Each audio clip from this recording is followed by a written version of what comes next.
लखनऊ आज आपके समक्ष बहुत ही इम्पॉर्टेंट बिंदु भारतीय साक्ष्य अधिनियम 1872 जिसकी अधिनियम संख्या 1 है, जो कि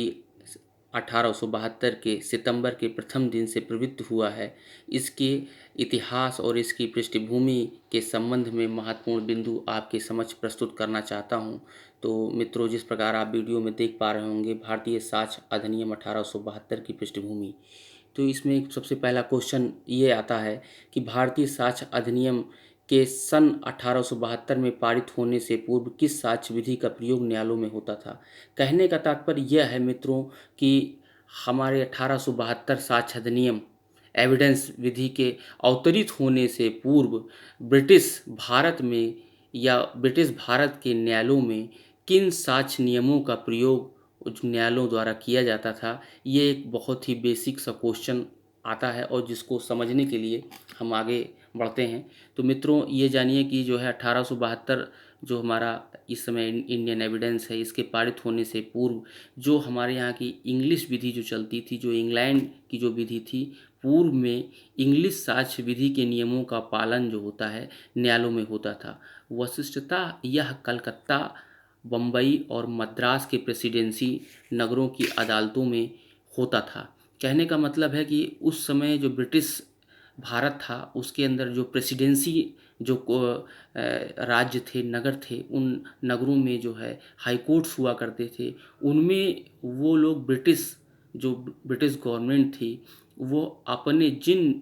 कानून को, जिन नियमों को, जिन रूल्स को वो बहुत अच्छी तरह समझते थे, उनको क्रियान्वित करने में, उनको फॉलो अप करने में और अपने फ़ायदे के लिए, भारतीय परिवेश में अपने लाभ के लिए उसका प्रयोग करते थे। कहने का तात्पर्य मित्र ये है कि ये अंग्रेज़ों से आने से पूर्व क्या भारत में किसी विधि व्यवस्था का उदय हुआ था कि नहीं, या हमारे यहाँ किसी प्रकार का लॉ था या नहीं। तो मित्रों, ये हमारे यहाँ भी जो है विधि हुआ करती थी, कानून हुआ करते थे, जो सोशल लॉ हुआ करते थे, सामाजिक कानून हुआ करते थे, बहुत सारे रूल्स हुआ करते थे, मुस्लिम रूल्स हुआ करते थे जब अंग्रेज़ों के आने के पूर्व। लेकिन वो रूल्स जो हैं अंग्रेज़ों के लिए हितकारी नहीं थे। वो कहीं ना कहीं जो है किसी कस्टमरी पे डिपेंडेड थे, किसी रिलीजन पे डिपेंडेड थे, सोशल स्ट्रक्चर्स पे डिपेंडेड थे, किसी बेनिफिट्स जो है सोसाइटीज़ बेनिफिट्स पे डिपेंडेड थे। तो उन सरकार का लाभ उसमें नहीं हो पाता। तो उन्होंने अपने फ़ायदे के लिए जो उनकी जो इंग्लिश विधि थी, उसको भारतीय न्यायालय में उसको लागू किया, उसे यहाँ पे प्रचलित करने का प्रयास किया। अच्छा, होता क्या था, जो प्रेसिडेंसी नगरों के बाहर जो प्रेसिडेंसी कोर्टें होती थीं, जैसे आपका बम्बई हो गया, मद्रास हो गया, कोलकाता हो गया, इनके बाहर की जो न्यायालय होते थे, जो राजस्व न्यायालय होते थे, जो सिविल न्यायालय हुआ करते थे, उन सिविल न्यायालयों में जिस प्रतिक्रिया का, कहने का तात्पर्य है कि जो प्रोसीजर ला होता था, वह जो है ये कोई निश्चित नहीं था कि इंग्लिश विधि के अनुरूप ही लिया जाएगा। उन्होंने ऐसी व्यवस्था बनाई थी कि अपना जो है हित को ध्यान में रखते हुए जो है, जो पुरानी जो कस्टमरी, जो उनकी प्रथागत, जो रूढ़िगत, जो इंग्लिश विधि में, जैसे सपोज दैट एक कोई जिलाधिकारी है, परगना अधिकारी है, राजस्व अधिकारी है, जो कर को जो है सरकार के लिए, जनता पे आरोपित करने के लिए और उसकी वसूली के संबंध में जो भी रूल्स वो उसे बनाने हैं, और उसमें अगर किसी सुनवाई को या किसी मुकदमे में साक्ष्य के नियम को लेना है, तो वह प्रथागत होता था। वह इंग्लिश विधि के लिखित कानून पे भी नहीं था। वह बेसिकली अपने फ़ायदे के लिए किया जाता था। ठीक है, तो अब जैसे इसमें आप देख पा रहे हैं कि इस पॉइंट पे हम चलते हैं। मुफस्सिल अदालतों में यदा कदा जो निर्देशन से नियंत्रित होती थी, जो प्रेसिडेंसी जो न्यायालय थे, जो कोर्ट्स थे, अगर कोई जजमेंट उन्होंने दिया किसी तथ्य पर, किसी विषय पर, किसी घटनाक्रम पर, किसी संबंधित कोई भी केस दिया, तो उससे जो सिमिलर केस होगा, तो ये जो है मुफस्सिल अदालतें, जो सिविल न्यायालय हुआ करते थे, जो प्रेसिडेंसी न्यायालयों के बाहर की जो अदालतें हुआ करती थीं, वह अदालतें उन लीडिंग केसेस पे काम करती थीं। अब हम आगे बढ़ते हैं मित्र कि और कुछ अस्पष्ट प्रथागत कानून, जो कस्टमरी लॉ भी प्रचलित थे, और इस विषय पर निश्चित कानून नहीं था, बल्कि कानून बिल्कुल अनिश्चित था। जो प्रज्ञाधीश हुआ करते थे, जो कह लीजिए राजस्व अधिकारी हुआ करते थे, जो सरकार के हित के लिए, सरकार के फायदे के लिए किसी जो है निश्चित जो है तय रूप से, लिखित रूप से किसी कानून साक्ष्य नियम को अपनी व्यवस्था में नहीं लेते थे, प्रक्रिया सुनवाई में नहीं लेते थे, बल्कि वो प्रथागत होता था। प्रचलित उनका अपनी एक परपट्टी होती थी। उस परपट्टी, वो चलन जो उस पद पे, उस पोस्ट पे या उस प्रकार के मामलों में लिया जाता है, उस चलन को वो जो है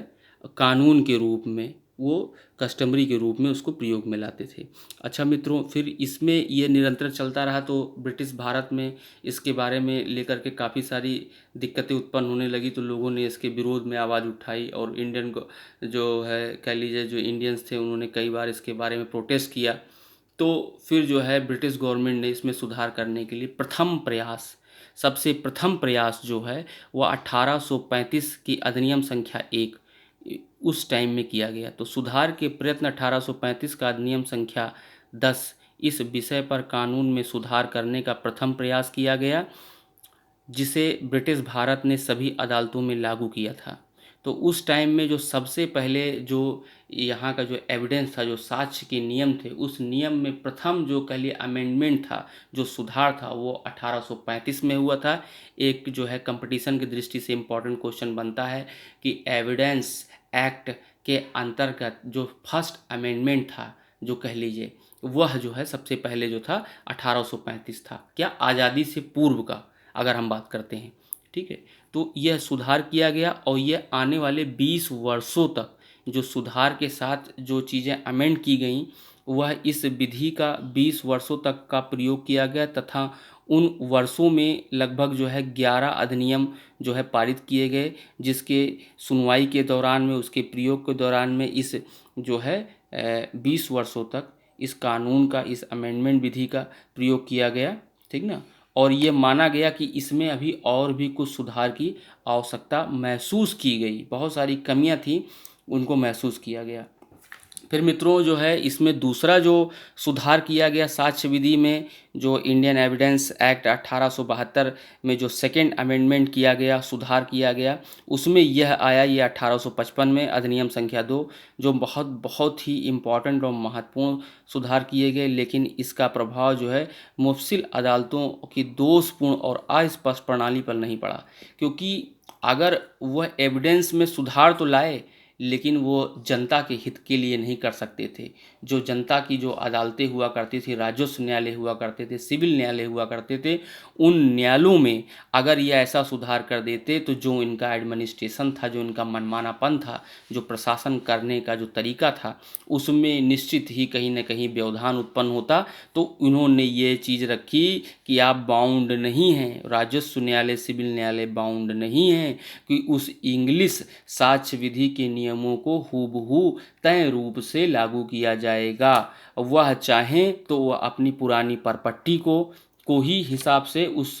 जो है प्रक्रिया के दौरान ही जो है किसी मामले की सुनवाई करेंगे। अगर उन्हें अपने फ़ायदे के लिए कोई धारा या कोई साक्ष्य का नियम उनको मिलता है, तो फिर वो जो है अपने फ़ायदे के लिए वो जो है इंग्लिश विधि के नियमों को ले सकते हैं। तो मित्रों अब हम इसी में आगे बढ़ते हैं। अब ये आ जाता है 1872